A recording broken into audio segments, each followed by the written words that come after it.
I'd like to preface this by saying that I live a pretty quote-unquote straight-edge lifestyle, so I'm certain that what I saw and heard last New Year's Eve wasn't the result of some hallucination or drunken stupor, but was 100% real. I live on the outskirts of your stereotypical small southern town, so a few of my friends live out further into the boondocks that are only accessible by those dark, country back roads. One of my friends, Darren, lives with his family in one of the richer neighborhoods in the area that can only be reached by these back roads. Every year, his family throws a party at their house on New Year's Eve where all the family's friends are invited, myself included.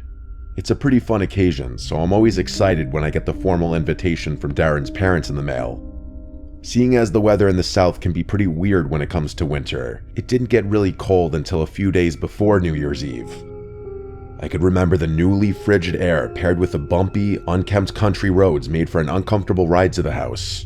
Usually I don't drive with my brights on since I hate how other drivers always blind me with theirs, but the sheer darkness of the windy, narrow road made it a necessity this time. Anyways, the narrow road was surrounded on both sides by dense tree line, so even with my brights, it was hard to see where exactly all the twists and turns were ahead.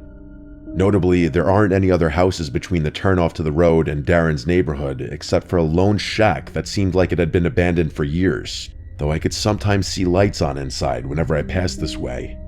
A few minutes into the drive, on a particularly straight section of the road, my lights illuminated something ahead amongst the trees. Something white against the darkness. As I neared, I could see it was the shape of a person standing all alone on the side of the road. They weren't moving or hiding, just standing completely still with their back to the trees. It was a woman, evidently wearing a white dress or gown of some sort, not at all appropriate for the cold. I didn't turn my brights off out of caution, so I couldn't really make out any specific details in the reflective glare of the white dress as I passed her. I was thanking my lucky stars that she didn't step out in the middle of the road, causing me to stop. But then I started to wonder if maybe I should have stopped to see if she needed some help. Perhaps she was another guest trying to get to Darren's party, but it wasn't until I looked back in my mirror to see in the red glare of my rear lights that the woman had turned her body to follow me, still frozen in that one spot. It was definitely creepy, and in that moment, I was glad I'm not the greatest example of a good Samaritan. No way was that a fellow party guest. I arrived at the party without any further incident around 8 p.m., parking in the gravel circle amongst the dozen or so other cars outside Darren's house, which situated in a large clearing in the surrounding forest, just like all the other spaced out houses in the neighborhood. The festivities went on until we had watched both the ball drop in New York, as well as our own time zone's clock striking 12, after which everyone slowly started to clear out. I stayed behind a bit to help clean up as I usually did since I was one of the closer friends of Darren's family, and by the time I myself left, my car was the only one left at the front of the house. When I got in and started it up, I got a low tire pressure light. My car is an older model, so it didn't give me exact details as to which tire was low or how many had the issue. Before I freaked out, I remembered that this sort of thing always happens with my tires when the weather first turned cold after a long warm period. I figured I'd be able to make it home okay. But before I drove off, I remembered that woman I had seen on my way there. Was she still out there somewhere? Had anyone else come across her? There was another way in the opposite direction I could use to get home to avoid that road, but it would add another 20 minutes or so to my commute, which I didn't want to do so late at night and with possible drunk drivers out and about. I figured I'd just suck it up and just go back the way I came. I really wish I didn't. Not even a few minutes out on that same dark back road, I could feel something was different with my tires. I could hear it too. It sounded like bare metal scraping against the road. Slowly, my car came to a dead stop. Shit, I muttered. This was a different situation entirely. All that was going through my head was, did my tires fall off? Against my better judgment, I had to get out of the car to see what was wrong. Stupidly, I turned the engine off and shut the door. The car's lights turned off automatically, and I was plunged into the deep darkness of the surrounding forest. With my phone flashlight, I scanned each of my tires. My heart sank, as each and every one of them had been ripped to shreds, as if they were torn apart by the claws of some animal. I could have reasoned that if one had a large puncture in it, the bumpy road could have caused even more damage. But all 4 tires? This was deliberate. But no, I thought. Could it have been? I stood around hopelessly. No one would be out at such an hour on this road, even on New Year's Eve. I'd have to call a towing service or for someone to come and get me. But of course, there was no phone service this deep into the boonies.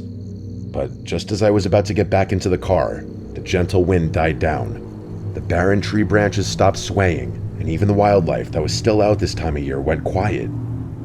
I froze. I had never heard such silence before. It was as if time had stopped for a minute before I heard the sickening sound of a twig snap somewhere within the trees. Something was moving around. I instantly shut the light from my phone off, leaving complete darkness. Leaves on the ground continued to rustle, as if someone was stalking through the forest. Was it a squirrel, a deer? No. This was the type of silence of prey when a predator was nearby.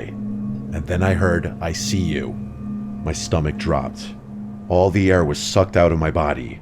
I couldn't even scream. It was a woman's voice, soft and quiet, coming from the pitch-black darkness of the tree line not 15 feet away. It was said without malice, which somehow made it even freakier. In that moment, all I wanted to do was just shrivel up onto the ground and die. And then I heard, "Can you see me?" It wasn't until I heard the voice again that my fight or flight response kicked in, but I was disoriented, standing there in the darkness. I had to turn my phone light back on if I wanted to see which direction I wanted to flee.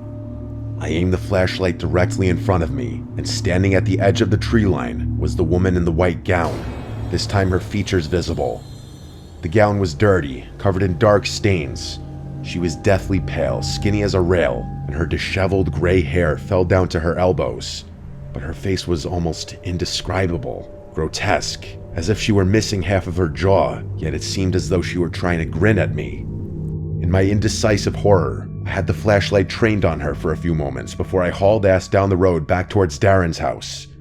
That shack I had mentioned earlier was closer to my current position down the opposite direction, but what if this woman was the one who actually lived there? I don't know if that was a rational thought made in the spur of the moment, but I had no time to wonder. As I sprinted down the road, I could hear the snapping of twigs and rustling of leaves behind me. She was chasing me, but I was quickly able to lose her with such a massive rush of adrenaline. I made it back to Darren's house, ignoring the rest of the neighborhood, and I pounded on the door, pleading for the door to open up. His mother answered the door and quickly ushered me inside, seeing how shaken up I was, where I explained everything to her along with Darren and his father. They were sympathetic, offering to let me stay the night there while they called the police and a towing service, which I gladly accepted before even contacting my own family. The police said they would search the area around the road that night and that I could come get my car back and make a statement the next day. But all I wanted to do for now was put that night behind me and fade to sleep in the guest bedroom. But I soon found out that night wasn't over. I awoke from my sleep to the sound of a light tap from the second-story window. I looked at the digital clock on the nightstand. I remember the time exactly.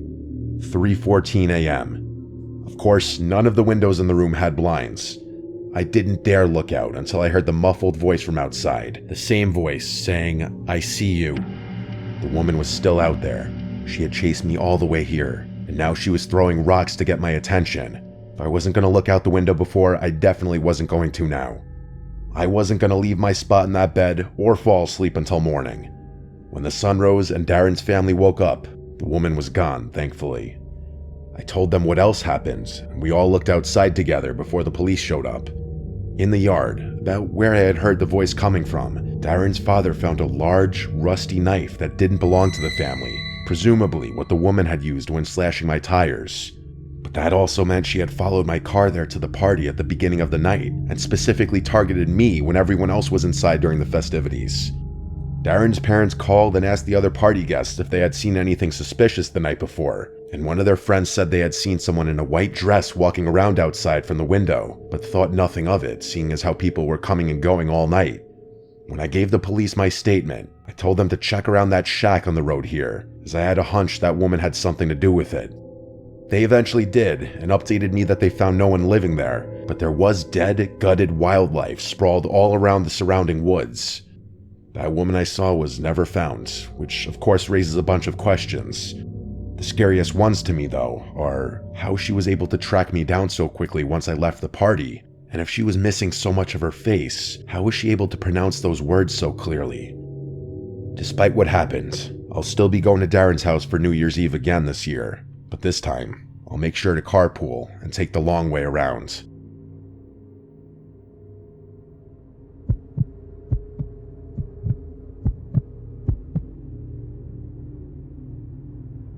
When I was 26, I took a trip to San Diego via plane.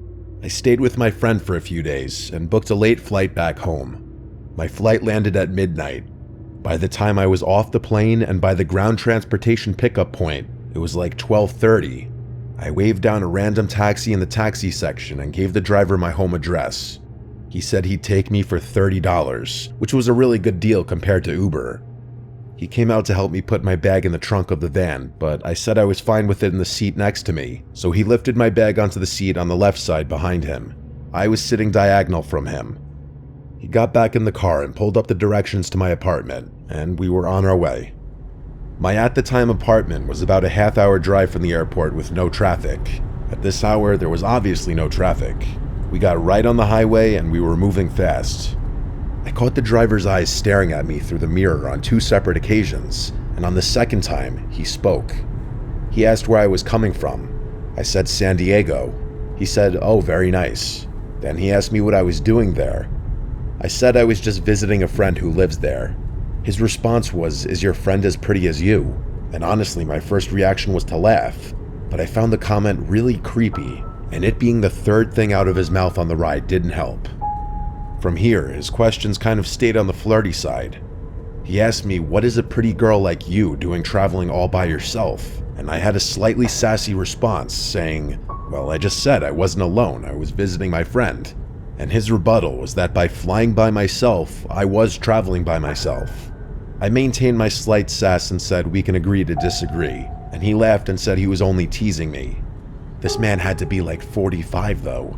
I felt like him hitting on a lone girl in her 20s like this was slightly creepy. It wasn't the first time I dealt with something like this though. As we continued down the highway, I looked up as I saw the familiar overpass right by my exit, but as we passed it, he wasn't slowing down. I said this is my exit as he was literally about to pass it, and we zoomed right by it.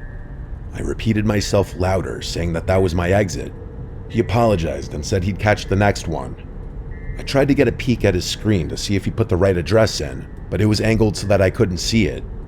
The next exit was about a mile further. I started sitting up on the edge of my seat a bit now.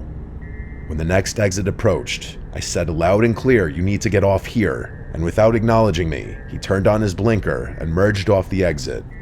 I noticed him glaring at me for a second in the mirror. I almost sensed a hint of annoyance in his face. But I guess that quickly changed when not even a minute later he asked me if I had a boyfriend. I replied back instantly, "Yes, he lives with me." I noticed him look at me again, and I think he picked up on how quickly I answered that. He asked what my boyfriend's name is. Yes, I'm serious. I decided that was enough. I told him I'm going to put my headphones in, so I popped my AirPods into my ears, even though they were basically dead still. I just wanted this man to stop asking me questions. Asking my boyfriend's name was next level weird, almost like he was interrogating me. I texted my family and close friends about this creepy taxi driver, and I shared my location in case, God forbid, things went sour. We were in a familiar area in my town now. We were stopped at the first red light since getting off the highway. I looked in the mirror, and all I saw were his eyes glaring at me, almost in this menacing way. I know he didn't say anything to me because I didn't even have any music or anything playing, so I would have heard him. The light was now green, and he was still staring at me. I had to tell him the light was green, and he started moving again. No one in my family was answering except for my older brother, who must have been the only one awake, but he lives 2 hours away from me. My brother told me I should leave the car if I feel threatened or in danger. We were now on a main road in my town, but there weren't any cars on the road. It was nearing 1 a.m. on a weeknight. We stopped at another red light, and I felt that man glaring at me again through the mirror. I then noticed a police car parked in an empty parking lot. In a spur-of-the-moment decision, I grabbed my bag and backpack and slid the van door open. The man started yelling at me, "What are you doing?" And he tried closing the door with the power button in the front, but I forced it open, and the second the door was opened wide enough for me to fit out, I booked it toward the police car. Instead of getting out of the car and chasing me for my money, he just kept driving, which already was a huge red flag. When I saw him driving away, I stopped running and brought my pace down to a quick walk to the police car. The officer in the car noticed me as I saw him look up and roll down his window. I told him that the taxi driver who was driving me was giving me really bad vibes and I left for my own safety.